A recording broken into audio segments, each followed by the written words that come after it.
நாங்கள் செவ்வாய்க்கிழமைகளில் நாங்கள் நாவின் வல்லமை என்ற தலைப்பில் நாங்கள் பார்த்து வருகிறோம். இன்றைக்கி நம்முடைய கிறிஸ்தவ வாழ்க்கையில் ஒரு மனுஷனுக்கு, இந்த உலகத்தில் வாழ்கிற ஒரு மனுஷனுக்கு நாவு மிகவும் முக்கியம். வெறும் கிறிஸ்தவர்களுக்கு மாத்திரமல்ல, இந்த உலகத்தில் வாழுகிற மனுஷர்கள் இந்த நாவை சரியாக பயன்படுத்த அவங்க அறிந்து கொண்டு அந்த நாவை சரியான முறையில் பயன்படுத்தும் போது அவருடைய வாழ்க்கையில் மிகப்பெரிய ஒரு மாற்றங்களை தங்களுடைய வாழ்க்கையில் அவங்க அவதானிக்கலாம் என்று நிறைய வல்லுநர்கள் உலகத்தில் சொல்கிறாங்க. நிறைய அமெரிக்கா தேசம் அதே போல் ஐரோப்பிய நாடுகள் இன்றைய நாட்களில் அது ஒரு நல்ல எல்லா வளங்களும் நிறைந்த தேசமாக இருக்கிறதுக்கு காரணம் அவர்கள் இப்படிப்பட்ட காரியங்களை அவங்க அறிந்து வைத்திருந்தாங்க. தங்களுடைய நாவை எப்படி பயன்படுத்தணும், எப்படிப்பட்ட நேரத்தில் நாங்கள் அமைதியாக இருக்கணும், எப்படிப்பட்ட நேரத்தில் நாங்கள் நம்முடைய வாய்களை திறந்து பேசணும், இது போன்ற பல காரியங்களை அவர்கள் அறிந்திருந்ததுனால அவருடைய வாழ்க்கையில் அவங்க இன்றைக்கு நிறைய காரியங்களை அவங்க சுதந்திரித்து கொள்கிறாங்க. நாங்கள் யாக்கோப்பு 3ஆம் அதிகாரம் 1ஆம் வசனத்தில் பார்த்தோம். ஒருவன் சொல் தவறாதவனாக இருந்தால் அவன் பூரண புருஷனும் அவன் தன் வாழ்க்கையை தன்னுடைய ஆயுள் நாட்களை அவன் கடிவாளத்தினாலே தன் சரீரம் முழுவதையும் கடிவாளத்தினாலே அடக்கி கொள்ளக்கூடியவனுமாய் இருக்கிறான். இன்னொரு இடத்துல ஆண்டவர் நாவை பற்றி வேதம் முழுவதும் நிறைய காரியங்களை சொல்கிறார். மத்தேயு 12 சொல்கிறாரு, நல்ல மனுஷன் தன்னுடைய நல்ல இருதயமாகிய அந்த பொக்கிஷ சாலையிலிருந்து நல்லவைகளை எடுத்து காட்டுகிறான். பொல்லாத மனுஷன் தன்னுடைய பொல்லாத இருதயமாகிய பொக்கிஷ சாலையிலிருந்து அவன் பொல்லாதவைகளை எடுத்து காட்டுகிறான். அப்போ இருதயத்தின் நிறைவினால் வாய் பேசும் என்று ஆண்டுடைய வார்த்தை சொல்லுகிறது. அவன் தன் வாயின் பலனால் பிழைப்பான் என்று ஆண்டுடைய வார்த்தை சொல்லுகிறது. மனுஷன் பேசுகிற வீணான வார்த்தை நிமித்தம் நியாய தீர்ப்பு நாளில் என்ன செய்யணுமா? கணக்கு ஒப்புவிக்க வேண்டும். என்னிடத்துல நாவு என்ற ஒரு புத்தகம் இருக்குது. அதை அமெரிக்கா தேசத்தில் இருக்கிற சார்லஸ் கெப்ஸ் என்ற ஒரு பிரபலமான ஊழியக்காரர் தான் அவர் எழுதினார். அவர் ஆரம்பத்தில் அவர் ஊழியக்காரன் ஆகிறதுக்கு முன்னுக்கு ஒரு விவசாயியாக இருந்தார். விவசாயத்தை செய்து கொண்டிருந்தார். அப்போ அவர் விவசாயத்தை செய்து கொண்டிருக்கும் போது அவருக்கு பல்வேறு ஏக்கர் கணக்கான நிலங்கள் இருந்தது. அப்போ அவர் நாவினால் பேசுகிறத விதைக்கிறதற்கு ஒப்பிடுறார். நாவினால் பேசுகிறத ஒரு மண்ணை தோண்டி பூமியில் விதைக்கிற விதைக்கு ஒப்பிடுறாரு. அவர் சொல்கிறாரு, நான் என்ன செய்கிறேன், என்னுடைய விதையை நான் விதைத்த பிறகு என்ன செய்கிறேன், ஒவ்வொரு நாளும் வந்து அதற்கு இந்த நிலத்தை பண்படுத்தி களைகளை பிடுங்கி அந்த நிலத்தை என்ன செய்கிறேன், அதை பராமரித்து அதுக்கு தேவையான நீரை, அதுக்கு தேவையான உரங்களை நான் என்ன செய்தேன், கொடுத்து கொண்டே இருக்கிறேன். நான் கொடுத்து அந்த பலனை எதிர்பார்த்து அதற்காக தொடர்ந்து நான் பிரயாசப்பட நான் விதைத்த விதையோடு அதன் பலனை பெற்றுக்கொள்ள வரைக்கும் நான் என்னுடைய நேரத்தை நான் அதோடு செலவிட அது வளர்ந்து வரும்போது நான் செலவிட்ட ஒவ்வொரு காலத்துக்கும் ஒவ்வொரு பணத்துக்கும் நான் செலவிட்ட ஒவ்வொரு காரியங்களுக்கும் உரிய பலனை அது எனக்கு பெற்றுத்தருது. அதே போல தான் அவர் சொல்கிறாரு, ஒரு மனுஷனுடைய வாயிலிருந்து வருகிற வார்த்தையும் அவன் அந்த வார்த்தையின் மேலே கவனம் செலுத்தி தன்னுடைய வார்த்தையை சரியான முறையில் அவன் திருத்தி கொண்டு அதை பயன்படுத்த அந்த வார்த்தை அவன் விதைத்த ஒவ்வொரு விதையாகிய அந்த வார்த்தையும் நிச்சயமாக அவனுடைய வாழ்க்கையில் நல்ல பலனை கொண்டு வரும். எத்தனை பேர் ஆமேன்னு சொல்கிறீங்க? அவர் இதில் இப்படி ஒரு வாக்கியத்தை சொல்கிறாரு. நான் முதலாவது அந்த காரியத்தை சொல்கிறேன். நீங்கள் 2வது தடவை நான் சொல்லும்போது என்னோடு சேர்ந்து சொல்லுங்கள். என்னுடைய இருதயத்திலே கருவாகி நாவினால் உருப்பெற்று வாயினால் பேசப்படும் தேவனுடைய வார்த்தையானது நம்மில் உள்ள தேவனுடைய திறனை வெளியாக்கும் ஆவிக்குரிய ஒரு பெரிய சக்தியாகும். இப்போ நான் சொல்கிறத நீங்கள் எல்லாரும் சேர்ந்து சொல்ல போகிறீங்க. என்னுடைய இருதயத்தில் கருவாகி. அப்போ வார்த்தை எங்கே கருவாகுதான்? இருதயத்தில் கருவாகுது. ஒரு தாய்க்கு குழந்தை அந்த கர்ப்பப்பையில் என்ன செய்யுது?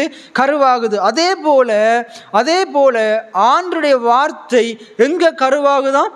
இருதயத்தில் கருவாகுதான். அப்போ நம்முடைய இருதயத்தில் என்ன செய்யணும்? ஆண்டருடைய வார்த்தை, தேவனுடைய வார்த்தை என்ன செய்யணும்? கருவாகணும். இப்போ இருதயத்தின் நிறைவினால் வாய் பேசும் என்று ஆண்டருடைய வார்த்தை சொல்லுது. அப்போ தேவனுடைய வார்த்தை நம்முடைய இருதயத்தில் கருவாகமா இருந்தால் நம்முடைய வாயினால் தேவனுடைய வார்த்தை என்ன செய்யும்? பேசப்படும். இன்றைக்கு நிறைய பேருடைய வாயின் வார்த்தைகளில் ஏன் ஆண்டருடைய வார்த்தை இல்லைண்டா அவர்களுடைய இருதயத்தில் தேவனுடைய வார்த்தை கருவாகவே இல்லை. இப்போ தேவனுடைய வார்த்தை ஏன் கருவாகலை? தேவனுடைய வார்த்தை விதைக்கப்படவே இல்லை. விதைக்கப்படவே இல்லை. இன்றைக்கு இருதயத்தில் தேவனுடைய வார்த்தை விதைக்கப்பட்டால்தான் இருதயத்தில் விதைக்கப்பட்ட வார்த்தை கருவாக முடியும். அப்போ விதைக்கப்பட்ட வார்த்தை கருவானாதான் அது வாயினால் வெளிப்பட முடியும். அது வாயினால் வெளிப்பட்டால் தான் வாழ்க்கையில் வெளிப்பட முடியும். இன்றைக்கு வாழ்க்கையில் நிறைய பேருக்கு ஏன் ஆசீர்வாதம் இல்லைண்டா அவருடைய வாயில் ஆசீர்வாதம் இல்லை. இன்றைக்கு நிறைய பேருக்கு ஏன் வாயில் ஆசீர்வாதம் இல்லைண்டா இருதயத்தில் என்ன செய்யல ஆசீர்வாதமான நல்ல வார்த்தைகள் இருதயத்தில் விதைக்கப்படவே இல்லை. நிறைய பேர் சபைக்கு போயும் ஏன் இருதயத்தில் ஆசீர்வாதமான வார்த்தைகள் இந்த வேதத்தில் இருக்கிற வாக்குத்தத்தங்கள் விதைக்கப்படலைண்டா இன்றைக்கு அவங்க என்ன செய்யலை, ஆண்டுடைய வார்த்தையை கேட்கறது இல்லை, நல்ல நல்ல பிரசங்கங்களை கேட்கறது இல்லை, வேதத்தை படிக்கும்போது சரியான வெளிச்சத்தோடு வெளிப்பாடோடு படிக்கிறது இல்லை. அப்போ நான் கொண்டு அறிந்து கொள்ளணும், ஒரு தாயின் கற்பத்தில் ஒரு குழந்தை உருவாவதற்கு முன்பதாக அது எப்படி அந்த தகப்பனுடைய அணுக்கள் அந்த தாயினுடைய கற்பப்பைக்குள்ளே விதைக்கப்பட்டு குறிப்பிட்ட காலத்தில் ஒரு உட்பவ காலத்தில் அந்த கரு என்ன செய்து உருவாகி குழந்தையாக உருவாகி வெளியே வருதோ அதே போல் தேவனுடைய வார்த்தை ஒரு குழந்தை தாயின் கற்பப்பையில் உருவாகி அந்த குறிப்பிட்ட உட்பவ காலத்துக்கு பிறகு வெளியே வர்ற மாதிரி தேவனுடைய வார்த்தையும் இருதயத்தில் விதைக்கப்பட்டு அது குறிப்பிட்ட காலத்தில் உருவாகி அது என்ன செய்யுது, நம்முடைய நாவினால் முதலாவது வெளியே வருது, ரெண்டாவது அது நம்முடைய வாழ்க்கையில் வெளிவருகிறது. எத்தனை பேர் ஆமேன்னு சொல்கிறீங்க? அப்போ இந்த வாக்கியம் சொல்லுது, என்னுடைய இருதயத்திலே கருவாகி, எல்லாம் சொல்லுங்க, என்னுடைய இருதயத்திலே கருவாகி. அப்போ தேவனுடைய வார்த்தை எங்கே கருவாகணும்? இருதயத்தில் கருவாகணும். நிறைய பேருக்கு கருவாகிறதே இல்லை, அது இந்த காதால் போயிட்டு இந்த காதால் எங்கே செஞ்சிருது, வெளியே போயிடுது. ஆனால் இருதயத்தில் வார்த்தை என்ன செய்யணும்? கருவாகணும். ரெண்டாவது, நாவினால் உருப்பெறணும். எல்லாம் சொல்லுங்கள், என்னுடைய இருதயத்தில் கருவாகி நாவினால் உருப்பெற்று, நாவினால் என்ன செய்தான்? இருதயத்தில் கருவாங்கின வார்த்தை என்ன செய்யணுமா? நாவினால் உருப்பெறணுமா? நாவினால் உருப்பெறணுமா? அதற்கு ஒரு உருவத்தை நம்ம கொடுக்கணுமா? நாவினால் உருப்பெற்று, அடுத்தது வாயினால் பேசப்படும். எல்லாம் சொல்லுங்க, வாயினால் பேசப்படும். இப்போ முதலாவது பார்த்தோம் இருதயத்தில் கருவாகணும், ரெண்டாவது பார்த்தோம் நாவினால் உருப்பெறணும், மூன்றாவது வாயினால் பேசப்படணும். எல்லாம் சொல்லுங்க, என்னுடைய இருதயத்தில் கருவாகி நாவினால் உருப்பெற்று வாயினால் பேசப்படும் தேவனுடைய வார்த்தையானது. அப்போ என்னத்தை கருவாக்க சொல்கிறார்? என்னது கருவாக வேண்டும்? தேவனுடைய வார்த்தை கருவாகணும். என்ன வார்த்தையை கொண்டு நம்முடைய நாவு உருவாக்கணும்? தேவனுடைய வார்த்தையை கொண்டு நம்ம வாயினால் பேசி உருவாக்கணும். வாயினால் பேசி இப்போ நான் சொல்கிற எல்லாமே தேவனுடைய வார்த்தை என்னுடைய இருதயத்தில் கருவாகணும். தேவனுடைய வார்த்தை நம்முடைய இருதயத்தில் கருவாகணும். ரெண்டாவது, நம்முடைய தேவனுடைய வார்த்தை நம்முடைய நாவினால் உருப்பெறணும்.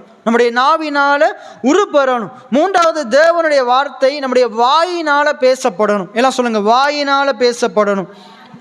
ரைட். அப்போ இப்படி நாங்கள் செய்யும்போது இருதயத்தில் கருவாகி நாவினால் உருப்பேற்று வாயினால் பேசும்போது அந்த வாயினால் பேசப்படுகிற அந்த தேவனுடைய வார்த்தையானது என்ன செய்தான்? நமக்குள்ளே இருந்து அது என்ன செய்தான்? தேவனுடைய திறனை வெளிப்படுத்துதான். எத்தனை பேர் ஆமேன்னு சொல்கிறீங்க?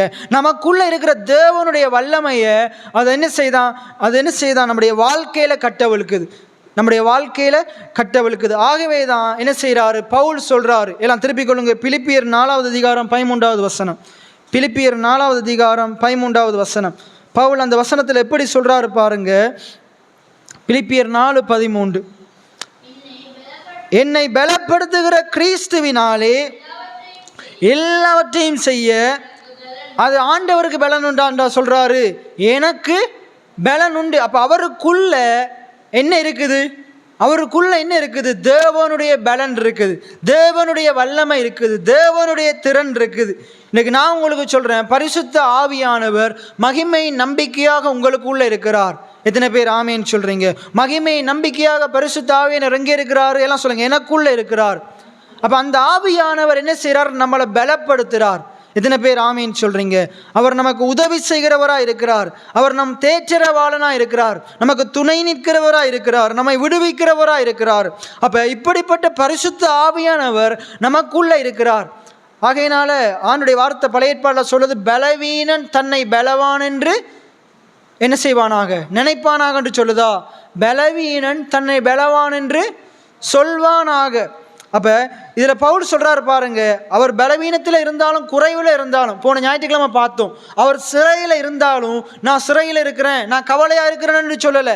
என்ன சொல்கிறார்? சிறையில் இருந்து கொண்டு நம்மளாக இருந்தால் என்ன செய்வோம்? அழுது புலம்புவோம். இல்லாட்டி என்ன செய்வோம்? நம்மளை சிறைக்கு கொண்டு வர்றதுக்கு காரணமாக இருந்தவனை திட்டி தீர்ப்போம், அவனை சபிச்சு கொண்டிருப்போம், அவனுக்கு ஏதாச்சும் செய்கிறதுக்கு வகை தேடி கொண்டிருப்போம். ஆனால் பவுல் என்ன செய்கிறாரு? தன்னை சிறையில் அடைத்த ஜனங்களுக்காக வேண்டி ஜெபம் பண்ணுறார், அவர்களுடைய விடுதலைக்காக வேண்டி ஜெபம் பண்ணுறார், அவங்க விடுவிக்கப்படணும் என்று என்ன செய்கிறார்? நிருபங்கள் எழுதுகிறார், அவங்களுக்கு எப்படியாச்சும் அந்த சத்தியம் அவங்களுக்குள்ள போகணும் என்று சொல்லிட்டு தனக்கு தீமை செய்தவர்களுக்காக ஜெபம் பண்ணுறார், தனக்கு தீமை செய்கிறவர்களுக்கு நன்மை செய்ய பிரயாசப்படுறார். எத்தனை பேர் ஆமேன்னு சொல்றீங்க? அப்ப அவர் சொல்றாரு, நான் இந்த ரீதியில நான் சிறைக்குள்ள இருந்தாலும், நான் இப்படிப்பட்ட கடினமான சூழ்நிலைக்குள்ள இருந்தாலும், என் ஆண்டவர் இந்த கடினமான சூழ்நிலையிலேயும் ஆண்டவர் என்னை பலப்படுத்துகிறவராக இருக்கிறார். எத்தனை பேர் ஆமேன்னு சொல்றீங்க? நான் சிறைக்குள்ள இருந்தாலும் ஆண்டவர் என்னை சிறைக்குள்ளையும் பலப்படுத்துகிறவராக இருக்கிறார். எத்தனை பேர் ஆமேன்னு சொல்றீங்க? இன்றைக்கு நீங்க ஒருவேளை ஏதோ ஒரு குறைவோடு இருக்கலாம், வறுமையில் இருக்கலாம், கடன்ல இருக்கலாம், வியாதியில இருக்கலாம், சரீரத்தில் ஏதோ ஒரு பலவீனத்தில் இருக்கலாம், பல்வேறு இந்த உலகத்தில் இருக்கிற மனுஷர்களிடத்தில் இருக்கிற பல்வேறுபட்ட குறைவுகளோடு இன்றைக்கு நீங்கள் இருக்கலாம். ஆனால் இன்றைக்கு நீங்கள் அப்படி இருந்தாலும் என்ன செய்திடக்கூடாது? அந்த குறைவுகளை பேசக்கூடாது, அந்த பலவீனத்தை பேசக்கூடாது, அந்த வியாதியை பேசக்கூடாது. அதுக்குள்ளே இருந்தாலும் நீங்கள் சொல்லணும், என்னை பலப்படுத்துகிற கிறிஸ்துவினாலே. எத்தனை பேர் ஆமேன்னு சொல்கிறீங்க? அதில் இருந்து கொண்டு சொல்லணும், என்னை பலப்படுத்துகிற கிறிஸ்துவினாலே எல்லாவற்றையும் செய்ய எனக்கு பலன் உண்டு. எத்தனை பேர் ஆமேன்னு சொல்றீங்க? என்னோட சேர்ந்து சொல்லுங்க, என்னை பலப்படுத்துகிற கிறிஸ்துவினாலே எல்லாவற்றையும் செய்ய எனக்கு பலன் உண்டு. எத்தனை பேர் ஆமேன்னு சொல்றீங்க? எல்லாவற்றையும் செய்ய பலன் உண்டு. படிக்கிற பாடசாலையில், படிக்கிற கல்வி நிலையத்தில் நான் முதலாவதாக வர்றதுக்கு எனக்கு பலன் உண்டு. எத்தனை பேர் ஆமேன்னு சொல்கிறீங்க? ஞானவானாக இருப்பதற்கு எனக்கு பலன் உண்டு. வேலை செய்கிற இடங்களில் பதவி உயர்வை பெறத்துக்கு எனக்கு பலன் உண்டு. எத்தனை பேர் ஆமேன்னு சொல்கிறீங்க? நல்ல வருமானத்தை பெற எனக்கு பலன் உண்டு. கடினமாய் உழைக்க எனக்கு பலன் உண்டு. எத்தனை பேர் ஆமேன்னு சொல்கிறீங்க? அதே போல் ஊழியம் செய்கிற இடங்களில் வெற்றிகரமாக ஊழியத்தை செய்கிறதுக்கு எனக்கு பலன் உண்டு. எத்தனை பேர் ஆமேன்னு சொல்கிறீங்க? அவர் ஏனென்றால் என் ஆண்டவர் என்னை பலப்படுத்துகிறவராக இருக்கிறார். இதெல்லாம் என்னுடைய பலத்தினால் அல்ல, என் தேவனுடைய பலத்தினால். எத்தனை பேர் ஆமேன்னு சொல்கிறீங்க? அப்போ என்னை பலப்படுத்துகிற கிறிஸ்துவினாலே, அவர் அந்த நம்மளை பலப்படுத்துகிற கிறிஸ்து எங்கே இருக்கிறாரு? நமக்குள்ள மகிமை நம்பிக்கையாக இருக்கிறார். எல்லாம் சொல்லுங்கள், என்னை பலப்படுத்துகிற என் கிறிஸ்துவானவர் மகிமையின் நம்பிக்கையாக அவர் எனக்குள் வாசமாக இருக்கிறார். என்னை பலப்படுத்துகிற கிறிஸ்துவானவர் மகிமை நம்பிக்கையாக எனக்குள் வாசமாக இருக்கிறார். ஆகவே நான் எல்லாவற்றிலும் ஜெயமெடுப்பேன், எல்லாவற்றையும் மேற்கொள்ளுவேன், வியாதியை மேற்கொள்ளுவேன். எத்தனை பேர் ஆமேன்னு சொல்றீங்க? தரித்திரத்தை மேற்கொள்ளுவேன், குறைவுகளை மேற்கொள்ளுவேன், கடனை மேற்கொள்ளுவேன்.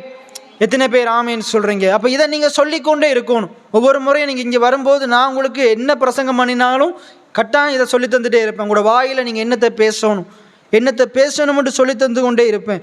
அப்போ பவுல் சொல்கிறார் பாருங்கள், எங்கே இருந்து கொண்டு சொல்கிறாரு? சிறையில் இருந்து கொண்டு சொல்கிறாரு. எப்பொழுதும் சந்தோஷமாக இருங்க.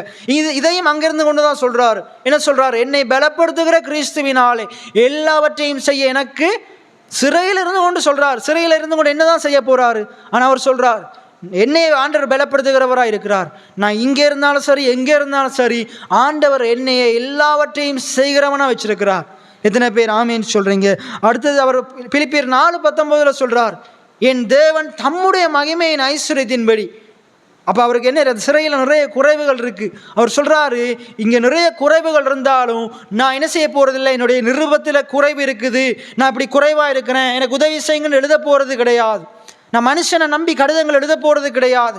எனக்கு உதவி செய்யுங்கன்னு சொல்லிட்டு நான் மனுஷன் இடத்துல உதவிக்கான கோரல்களை நான் எழுத போகிறது கிடையாது. அவர் என்ன சொல்கிறாரு? என் தேவன், குறைவுக்குள்ளே இருந்து கொண்டு சொல்கிறார், என் தேவன் தம்முடைய மகிமையின் ஐஸ்வர்யத்தின்படி என்னுடைய குறைவுகளை எல்லாம் கிறிஸ்து இயேசுவுக்குள் மகிமையிலே நிறைவாக்குவார். எத்தனை பேர் ஆமேன்னு சொல்கிறீங்க? இன்றைக்கு உங்களுடைய வாழ்க்கையில் இன்றைக்கு ஒருவேளை இப்படிப்பட்ட குறைவுகள் இருக்கலாம். உங்களுடைய இருதயத்தில் தேவனுடைய வார்த்தை கருவாகி இருக்குமா இருந்தால், அந்த குறைவுகளில் இருந்து கொண்டு நீங்கள் என்ன சொல்லுவீங்க? உங்களுடைய நாவு என்னத்தை பேசும், உங்களுடைய வாய் என்னத்தை பேசும், உங்களுடைய நாவின் வார்த்தைகள் எதை உருவாக்கும். நீங்கள் பவுலை போல சொல்லுவீங்க, என் தேவன் என்னுடைய இந்த குறைவின் மத்தியிலேயும் ஆண்டவர் மகிமையிலே அந்த குறைவை நிறைவாக மாற்றுவார். அவருடைய மகிமையின் ஐஸ்வரியத்தின்படி என் குறைவை நிறைவாக்குவார். எத்தனை பேர் ஆமேன்னு சொல்கிறீங்க? என்னுடைய சபையின் குறைவுகளை நிறைவாக்குவார். எத்தனை பேர் என்னுடைய குடும்பத்தின் குறைவுகளை நிறைவாக்குவார்? யார் நிறைவாக்குவார்? என்னுடைய தேவன், எனக்குள்ள வாசம் பண்ணுகிற தேவன். பைபிளில் ஆண்டுடைய வார்த்தை சொல்லுது, விசுவாசம் ஜெயத்தை கொண்டு வரும் என்று பைபிள் சொல்லலை. விசுவாசமே நமக்கு ஜெயமாக மாறும். எத்தனை பேர் ஆமேன்னு சொல்கிறீங்க? நம்முடைய விசுவாசமே உலகத்தை ஜெயிக்கும் ஜெயம். பைபிளில் பாருங்கள், நேற்று இந்த கிழமை நான் அந்த வார்த்தையை தியானித்து கொண்டிருக்கும் போது, நான் அதை ஆழமாக தியானிக்கும் போது அதில் தெளிவாக சொல்லுது. நானும் சில நேரத்தில் நினச்சிட்டேன், என்னது விசுவாசித்தோம்னா அந்த விசுவாசம் என்னத்தை கொண்டு வரும், எல்லாத்தையும் கொண்டு வரும்னு நினச்சிட்டோம். இல்லை, விசுவாசம் எல்லாத்தையும் கொண்டு வராது. நமக்குள்ளே இருக்கிற அந்த விசுவாசமே நம்முடைய ஜெயமாக மாறும், நம்முடைய சுகமாக மாறும், நம்முடைய செழிப்பாக மாறும், நம்முடைய வெற்றியாக மாறும், நம்முடைய உயர்வாக மாறும். எத்தனை பேர் ஆமேன்னு சொல்கிறீங்க? விசுவாசம் கொண்டு வராது. நமக்குள்ளே இருக்கிற விசுவாசம் அது நம்மிலிருந்து காரியங்களை பிறப்பிக்கும், நமக்குள்ளேருந்து பிறப்பிக்கும். எத்தனை பேர் ஆமேன்னு சொல்கிறீங்க? அப்போ இங்கே போட்டிருக்கு பாருங்க, என் தேவன் தம்முடைய மகிமையின் ஐஸ்வரியத்தின்படி. அப்போ குறைவுகளுக்குள்ளே இருந்து கொண்டு அவர் என்னத்தை சொல்லி ஜெபம் பண்ணுறாரு, என்னத்தை வாயினால் பேசுகிறாரு, அவர் என்னத்தை பேசுகிறாரு? தேவனை பற்றி பேசுகிறார். குறைவுகள் மத்தியில் தேவன் எப்படிப்பட்டவராக இருக்கிறார், பலவீனத்தின் மத்தியில் தேவன் எப்படிப்பட்டவராக இருக்கிறார். சிறைச்சாலைக்குள்ளே இருக்கும்போதும் பலவிதமான மனநிலைகள் வந்து போகும். ஆனால் அவர் மனநிலையில் வந்து போகிறத பேசலை, உணர்வுகளுக்குள்ளே வந்து போகிறத பேசலை. அவர் இருதயத்தில் நிறைந்திருக்கிற தேவனுடைய வார்த்தையை பேசுகிறார். இன்றைக்கி நம்மளும் இந்த பூமியில் வாழுகிற நாட்களில் நமக்கு என்ன செய்யுது? நிறைய குறைவுகள் வருது, நிறைய உபத்திரவங்கள் வருது, நிறைய கஷ்டங்கள் வருது, நிறைய மனுஷர்களினால் பலவிதமான காயங்கள், வேதனைகள் வருது. அவர்கள் மூலமாக நம்முடைய உணர்வுகள் பாதிக்கப்படுது. ஆனால் ஆண்டவருடைய வார்த்தையை தியானிக்கிற நம்ம உணர்வுகளை பேசக்கூடாது, நம்முடைய தலையில் வந்து போகிற காரியங்களை பேசக்கூடாது, இப்போ தற்காலிக சூழ்நிலைகளை பேசக்கூடாது. நம்முடைய இருதயத்தில் நிறைந்திருக்கிற தேவனுடைய வார்த்தையை பேசணும். அந்த வார்த்தை நம்மளை விடுதலையாக்க வல்லமையில் தான் இருக்குது. எத்தனை பேர் ஆமேன்னு சொல்கிறீங்க? இன்றைக்கி உங்களுடைய இருதயத்தில் என்ன நிறைஞ்சிருக்குது? இந்த கிழமை முழுக்க மற்றவன் செஞ்ச அக்கிரமங்காரியங்கள், உங்களுக்கு விரோதமாக பேசின வார்த்தைகள் நிறைஞ்சிருக்குதா? இல்லாட்டி இந்த வருடம் முழுவதும் நீங்கள் தியானிக்கிற வார்த்தை நிறைஞ்சிருக்குதா? நீங்கள் வேதத்தில் படிக்கிற வார்த்தைகள் நிறைந்திருக்குதா? இல்லாட்டி வாக்குத்தத்த வசனங்கள் நிறைந்திருக்குதா? ஆண்டவர் உங்களுக்கு சொன்ன தீர்க்கதரிசன வசனங்கள் நிறைந்திருக்குதா? இப்படிப்பட்ட நல்ல காரியங்கள் நிறைந்திருக்குதா? இல்லாட்டி மனுஷன் பேசுகிற வீணான வார்த்தைகள் நிறைந்திருக்குதா? உங்களை குறித்து மற்றவன் சொல்லுகிற குறைபாடுகள் நிறைஞ்சிருக்குதா? உங்களுக்கு எதிராக மற்றவன் பேசுகிற தேவையற்ற வார்த்தைகளினால் உங்களுடைய இருதயம் நிறைஞ்சிருக்குதா? எதனால் உங்களுடைய இருதயம் நிறைந்திருக்குதுன்னு நாங்கள் சற்று ஆராய்ந்து பார்க்க வேண்டும். ஆனால் பவுலினுடைய இருதயம் தேவனுடைய வார்த்தையினால் நிறைந்திருந்தது. எல்லாம் சொல்லுங்கள், பவுலினுடைய இருதயம் தேவனுடைய வார்த்தையினால் நிறைந்திருந்தது. அவனுடைய இருதயம் தேவனுடைய வார்த்தையினால் அவருடைய இருதயம் நிறைந்திருந்ததால் அவருடைய வாய் தேவனுடைய வார்த்தையை பேசுது. குறைவுகள் மத்தியிலையும் தேவனுடைய வார்த்தையை பேசுது, பலவீனத்தின் மத்தியிலையும் தேவனுடைய வார்த்தையை பேசுது. இன்றைக்கி நம்முடைய இருதயம் தேவனுடைய வார்த்தையினால் நிறைந்திருக்குமா இருந்தால் நம்முடைய வாய் தேவனுடைய வார்த்தையை பேசும். எத்தனை பேர் ஆமேன்னு சொல்கிறீங்க? நம்முடைய வாய் தேவனுடைய வார்த்தையை பேசுமா இருந்தால் நம்முடைய வாழ்க்கையில் தேவன் நம்மளுக்கு செய்கிற அதிசயங்களை காண முடியும், தேவன் நமக்கு செய்கிற அற்புதங்களை காண முடியும். எத்தனை பேர் ஆமேன்னு சொல்கிறீங்க? அப்ப இவ்வாறு பவுலை சொல்ல வைத்தது என்னது? இப்போ இந்த அளவுக்கு தைரியமா தேவனுடைய வார்த்தையை தைரியமா சொல்ல பவுலுக்கு வைத்தது என்னது? சிறையில் இருந்து கொண்டு, சிறைக்குள்ள இருந்தாலும் பவுல் எப்படி இவ்வளவு தைரியமா பேசுறார், எப்படி இவ்வளவு தைரியமா பேசுறார் என்ற பவுல் அறிஞ்சிருந்தாரு. நான் எனக்கு இருக்கிற நிலைமையை பேசுறதால சூழ்நிலை மாறப்போறது இல்லை, எனக்கு இருக்கிற கஷ்டத்தை பேசுகிறதால கஷ்டம் தீரப்போகிறது இல்லை, நான் சிறையில் இருக்கிறேன்ட்டு ஒப்பாரி வைக்கிறதால சிறையிலிருந்து விடுதலையாக போகிறது இல்லை, நான் குறைவுகளோடு இருக்கிறேன் மனுஷனுக்கு கடிதம் எழுதி போடுறதால அந்த கடிதம் என்னை நிரந்தரமாக விடுதலையாக்க போகிறது இல்லை. ஆனால் அவர் ஒன்று அறிந்து வைத்திருந்தார், எனக்குள்ள நான் இருக்கிற தேவனுடைய வார்த்தை, எனக்கு கிறிஸ்துவானவர் தந்த அந்த தேவனுடைய வார்த்தை அது எனக்குள்ளே இருக்குது, அதை நான் பேச போகிறேன், அது எனக்கு விடுதலையை தரப்போகுது.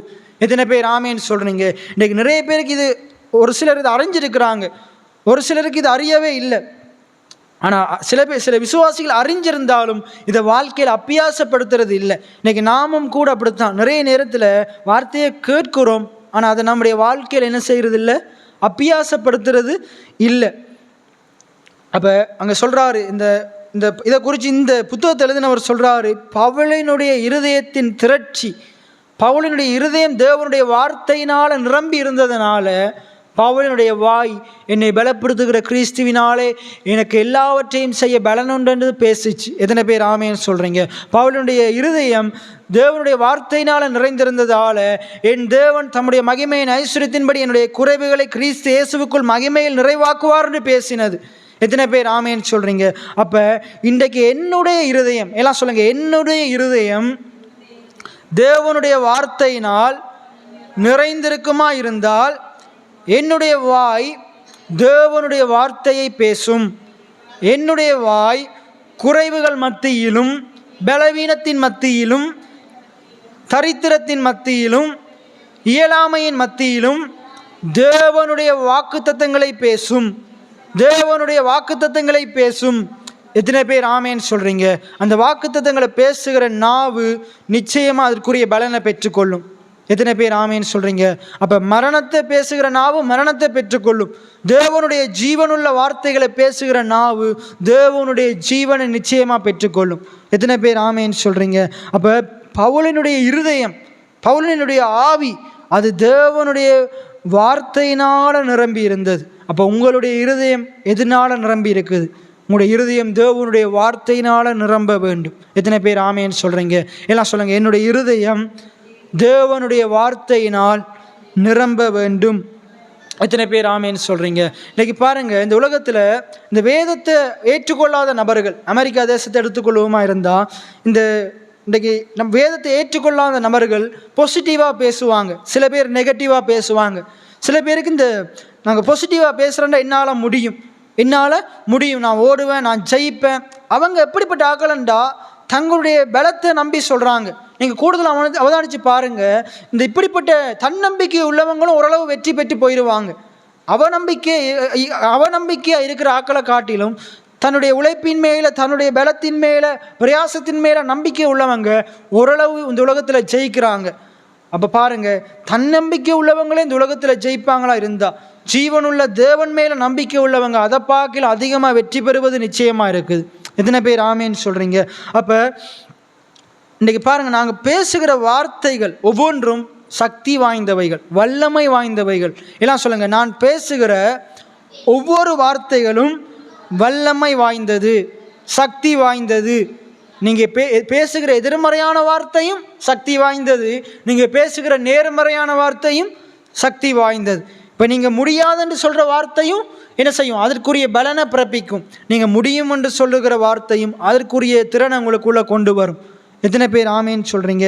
ஒரு காரியத்தை உங்களால் செய்ய முடியாமல் இருக்கலாம், நீங்கள் உங்களால் செய்ய முடியாமல் இருக்கலாம், உங்களுக்கு அதற்குரிய பலன் இல்லாமல் இருக்கலாம். ஆனால் உங்களுடைய வாயை திறந்து நான் செய்வேன் என்று சொல்லி பாருங்கள், செய்ய முடியாத காரியங்களை உங்களால் செய்ய முடியும். போன கிழமை ஞாயிற்றுக்கிழமை ஒரு உதாரணத்தை சொன்னேன். உலகமே சொல்லுது நியூட்டன்ற விதி தான் சரி, ஏன்னா புவியீர்ப்பு விசை மட்டும்தான் இருக்குது, அதற்கு மாறாக ஒரு விசையும் இல்லை. ஆனால் ரைட் சகோதரர்கள் வந்து சொல்கிறாங்க, இல்லை நாங்கள் தியானிக்கிற இந்த வார்த்தை விசுவாசம் என்ற ஒரு காரியத்தை சொல்லுது. விசுவாசம் என்ற பிரமாணத்தை பற்றி வேதம் சொல்லுது. அந்த விசுவாசம் என்கிற பிரமாணம் என்ன சொல்லுது? மனுஷன் முடியாது என்று சொல்லுகிற காரியத்தை முடியும் என்று இந்த விசுவாசம் சொல்லுது. அப்போ அவங்க வந்து சொல்கிறாங்க, மனுஷனுடைய வார்த்தைகள் சொல்லுது, மனுஷனுடைய தத்துவங்கள் சொல்லுது, மனுஷனுடைய ஞானம் சொல்லுது, என்ன சொல்லுது? ஒரு புவியீர்ப்பு விசை மட்டும்தான் அந்த உலகத்தில் இருக்குது. ஒரு பொருளை நாங்கள் மேலே எரிஞ்சால் அது கீழே வந்து விழுந்துரும்னு சொல்லுது. ஆனால் நான் என்னுடைய தேவனுடைய வார்த்தையை கொண்டு நான் சொல்ல போகிறேன், நான் கண்டுபிடிக்க போகிறேன். புவியீர்ப்பு விசைக்கு, மனிதனுடைய சிந்தனைக்கு அப்பாற்பட்ட விஷயம் ஒன்று இந்த உலகத்தில் இருக்குது, அதை நான் கண்டுபிடிக்க போகிறேன். எல்லாம் அவங்க பைத்தியக்காரன்னு சொன்னாங்க. ஆனால் கடைசியில் அவங்க சொல்லியே இன்றைக்கி நாங்கள் பார்க்குறோம், எத்தனையோ பெரிய பெரிய விமானங்கள் பறந்து போகுது. அவங்க வாயின் பலனினால் இன்றைக்கி அவங்க என்ன செய்கிறாங்க? அவற்றுக்குரிய பலனை கண்டடைந்தாங்க. உலகமே இல்லை, இது இப்படி ஒன்று இருக்கவே இருக்காது, நடக்கவே நடக்காது என்று சொல்லும் போதும் அவங்க முடியும் என்று சொன்னாங்க, நடக்கும் என்று சொன்னாங்க. அவர்களுடைய தேவன் அவர்களுடைய வாயின் பலனை சுதந்திரிக்கும்படிக்கு தேவன் கிருபை செஞ்சார். எத்தனை பேர் ஆமேன்னு சொல்கிறீங்க? இன்றைக்கு ஒருவேளை நீங்கள் தேவனுடைய வார்த்தையை இன்றைக்கு நீங்கள் பேசும்போது நிறைய பேர் உங்களை ஏற்றுக்கொள்ள மாட்டாங்க, உங்களை நக்கல் அடிப்பாங்க, நையாண்டி பண்ணுவாங்க, பரியாசம் செய்வாங்க. ஆனால் நீங்கள் தேவன் பேரில் பற்றுதலாக இருந்து, என் ஆண்டவர் இதை நடத்தி முடிக்க வல்லமையுள்ளவராக இருக்கிறார், இதை நிறைவேற்ற வல்லமையுள்ளவராக இருக்கிறார் என்று நீங்களும் அவர்களைப் போல முழு நிச்சயமாய் நம்பி தேவனை விசுவாசிப்பீர்களாக இருந்தால் நீங்கள் விசுவாசிக்கிறதுக்குரிய பலனை நிச்சயமாக சுதந்திரித்துக் கொள்ளுவீங்க. எத்தனை பேர் ஆமேன்னு சொல்கிறீங்க? ஆகையினால நாங்கள் மிகவும் இந்த காரியங்களில் மிகவும் நாங்கள் அவதானம் உள்ளவர்களாக நாங்கள் இருக்க வேண்டும். அப்போ வார்த்தைகள் மிகவும் சக்தி வாய்ந்தவைகள். எல்லாம் சொல்லுங்கள், நான் பேசுகிற ஒவ்வொரு வார்த்தைகளும் சக்தி வாய்ந்தவைகள். அது என்ன செய்யும்? நீங்கள் பேசுகிறதன்படி உங்களுக்கு பலனை கொண்டு வரும். நீங்கள் நல்ல காரியங்களை பேசுவீங்களா இருந்தால் அது உங்களுக்கு நல்ல பலனை கொண்டு வரும். கெட்ட காரியங்களை பேசுவீங்களா இருந்தால் அதன்படி உங்களுக்கு பலனை கொண்டு வரும். அந்த வார்த்தை என்ன செய்தான்? ஒன்று உன்னை உயர்த்தும், இல்லாட்டி தாழ்த்தும். நீ உயர்வுக்குரிய வார்த்தைகளை பேசினா அந்த வார்த்தை என்ன செய்யும்? உன்னையே உயர்த்தும். நீங்கள் சொல்லணும், என்னதான், என் ஆண்டவர் என்னை வாளாக்காமல் தலையாக்குவார், என் ஆண்டவர் என்னை கீழாக்காமல் மேலாக்குவார். உங்களுடைய வாழ்க்கை ஒருவேளை கீழே போக்கொண்டிருக்கிற மாதிரி இருக்குதா? நீங்கள் சொல்லக்கூடாது, இதான் என் தலை விதின்னு சொல்லக்கூடாது. உலக மக்கள் என்ன சொல்லுவாங்க? இதைத்தான் ஆண்டவன் என் தலையில் எழுதி வச்சிருக்கிறான் போல, அப்படி நீங்கள் பேசக்கூடாது. எல்லாம் கீழே போகிற மாதிரி இருந்தாலும், குறைவுகளுக்குள்ளே போகிற மாதிரி இருந்தாலும் நீங்கள் சொல்லணும், என் ஆண்டவர் என்னை வாளாக்காமல் தலையாக்குவார், என்னை கீழாக்காமல் மேலாக்குவார். என்னை ஆண்டவர் குப்பையிலையும் புழுதியிலிருந்தும் உயர்த்தி பிரபுக்களோடும் ராஜாக்களோடும் என்ன செய்வார்? உட்கார செய்வார். எத்தனை பேர் ஆமேன்னு சொல்கிறீங்க? அப்போ நீங்கள் பேசுகிற வார்த்தைகள் உங்களை உயர்த்துகிறதுக்குரிய ஆற்றலும் அந்த வார்த்தைக்குள்ளே இருக்குது, உங்களை கீழே கொண்டு போகிறதுக்குரிய ஆற்றலும் அந்த வார்த்தைக்குள்ளே இருக்குது. அப்போ இந்த புத்தகத்தை எழுதினவர் சொல்கிறாரு, நாம் நம்முடைய வாயின் வார்த்தைகளை, எல்லாம் சொல்லுங்கள், நான் என்னுடைய வாயின் வார்த்தைகளை அதிக வன்மையுடன் பயன்படுத்த பழகிக்கொள்ள வேண்டும். நான் என்னுடைய ஒவ்வொரு வாயின் வார்த்தைகளையும்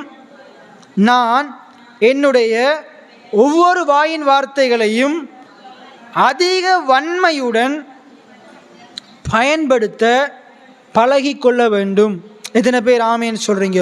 நாங்கள் உறுதியாக பயன்படுத்தணும், நல்ல தெளிவாக அறிந்து கொண்டு பயன்படுத்தணும். நான் என்னத்தை பேச போகிறேனோ அது அதற்குரிய பாதிப்பை கொண்டு வரும், அதற்குரிய தாக்கத்தை கொண்டு வரும். இன்றைக்கு அநேக கிறிஸ்தவ மக்கள் தங்களுடைய சொந்த வாழ்க்கையினால் சிறைப்பட்டு இருக்கிறாங்க. இன்றைக்கி அநேக கிறிஸ்தவ மக்கள் எதனால் சிறைப்பட்டு இருக்கிறாங்க? எதனால் சிறைப்பட்டு இருக்கிறாங்க? சொந்த வார்த்தையினால். அவங்களுடைய வாயின் வார்த்தைகள் எவ்வளவு வல்லமையானது என்று அறிந்து கொள்ளாததுனால, புரிந்து கொள்ளாததுனால தவறாக பேசி பேசி பேசி பேசி சிறைப்பட்டு போய் இருக்கிறாங்க. இன்றைக்கி நம்முடைய வாழ்க்கையிலையும் நிறைய குறைவுகள் இருக்கிறதுக்கு காரணமும் அதுதான். அறியாமையினால் எப்படி பேச வேண்டும், எப்படிப்பட்ட வார்த்தைகளை பேசணும், நம்முடைய வாழ்க்கையில் வருகிற கடினமான எதிரான சூழ்நிலைகள் மத்தியில் நாங்கள் எப்படிப்பட்ட வார்த்தைகளை பேசணும், எப்படிப்பட்ட ஜபங்களை பண்ணணும் என்று அறிந்து கொள்ளாமல் வாயினால் அலப்பியே பலவிதமான காரியங்களில் சிறையாக இருக்கிறாங்க. இன்னும் நிறைய பேருடைய வாழ்க்கை தோல்வியில் போகிறதுக்கு காரணமே அவங்களுடைய வார்த்தைகள் தான். நிறைய பேருடைய தொழில்கள் வேலைகள் நஷ்டத்தில் போகிறதுக்கு காரணம் அவருடைய வார்த்தைகள் தான். நிறைய சபைகள் குறைவோடு இருக்கிறதுக்கு காரணம் அவர்களுடைய வார்த்தைகள் தான். இன்றைக்கி நம்முடைய வாழ்க்கையில் நாங்கள் வெற்றி பெறணுமா இருந்தால் நம்முடைய வாயின் வார்த்தைகளை சரி செய்யணும். எத்தனை பேர் ஆமேன்னு சொல்கிறீங்க? நாங்கள் சிறையிலிருந்து வெளியே வரணுமா இருந்தால் நம்முடைய வாயின் வார்த்தைகளை சரி செய்யணும். கடந்த 2 கிழமையாக ஞாயிற்றுக்கிழமை நான் ரோமர் புத்தகத்திலிருந்து சிறைப்பட்டு வாழ்க்கையிலிருந்து விடுதலை என்று பேசுகிறேன். என்னத்தை பேசுனேன்? சிறைப்பட்ட வாழ்க்கையிலிருந்து விடுதலை. எல்லாம் சொல்லுங்கள், சிறைப்பட்ட வாழ்க்கையிலிருந்து விடுதலை. நான் மெயினாக முக்கியமான எண்ணத்தை வச்சு கொண்டு பேசுகிறேன். எங்கேயோ இருக்கிற ஒரு மனுஷனை ரட்சிப்பதற்காக ஆண்டவர் ஒரு பிரசங்கியார் ஆயத்தப்படுத்துகிறார். தேவனுடைய வார்த்தையை பேசுகிற ஒரு மனுஷனை ஆயத்தப்படுத்துகிறார். 430 வருஷம் எகிப்தில் சிறையில் இருக்கிற இஸ்ரவேலரை விடுவிக்கிறதுக்காக திக்குவாயாக இருக்கிற, வாயினால் தைரியமாக பேச முடியாத மோசேயை பேசும்படிக்கு அழைக்கிறார். இவர்களை விடுவிக்கிறதுக்காக வேண்டி, இந்த 30 லட்சம் பேரை விடுவிக்கிறதுக்காக வேண்டி, 430 வருஷம் பார்வோனிடத்தில் எகிப்தில் அடிமையாக இருக்கிற இவ்வளவு கூட்டத்தார் இந்த மக்களை ரட்சிக்கிறதுக்காக வேண்டி, விடுவிக்கிறதுக்காக வேண்டி ஆண்டவர் எங்கேயோ மீதியான் தேசத்தில் இருக்கிற ஆடுகளை மேய்த்து கொண்டிருக்கிற ஒரு மனுஷனை ஆண்டவர் அழைக்கிறார். அவனை தெரிந்து கொள்கிறார். அவனால் எது முடியாதென்று அவன் சொல்லி கொண்டிருக்கிறானோ அவர் சொல்கிறாரு, நீ போ, உன்னால் முடியாத காரியத்தை நான் நடத்தி முடிக்க வல்லமையுள்ளவராக இருக்கிறேன். மோசே வாயத்திறந்து என்ன சொல்கிறான்? என்னால் என்ன செய்ய முடியாது, பேச முடியாது. இன்றைக்கு ஒருவேளை நீங்களும் சொல்லலாம், பினகாஸ் நீங்கள் இப்படி சொல்கிற மாதிரி நான் சொல்ல மாட்டேன், என்னால் முடியாதுன்னு சொல்லலாம். ஆனால் ஆண்டவர் நிச்சயமாக மாற்றத்தை உண்டு பண்ணுவார். எத்தனை பேர் ஆமேன்னு சொல்கிறீங்க? மோசேனுடைய வாயை ஆண்டவர் மாற்றினார். நீ முடியாதுன்னு சொல்லாது, நீ போன்னு சொல்கிறார். நீ முதலாவது போ, நீ போ, விசுவாசிச்சு போ. அப்போ அவன் என்ன செய்கிறான்? என்னால் பேச முடியாதான், ஆனால் நீங்கள் போ சொல்கிறதால போகிறான். ஆண்டவர் அவனை கொண்டு பேசுகிறார். எத்தனை பேர் ஆமேன்னு சொல்கிறீங்க? அற்புத விதமாக, அதிசய விதமாக ஆண்டவர் அவர்களை வெளியே கொண்டு வர்றார்.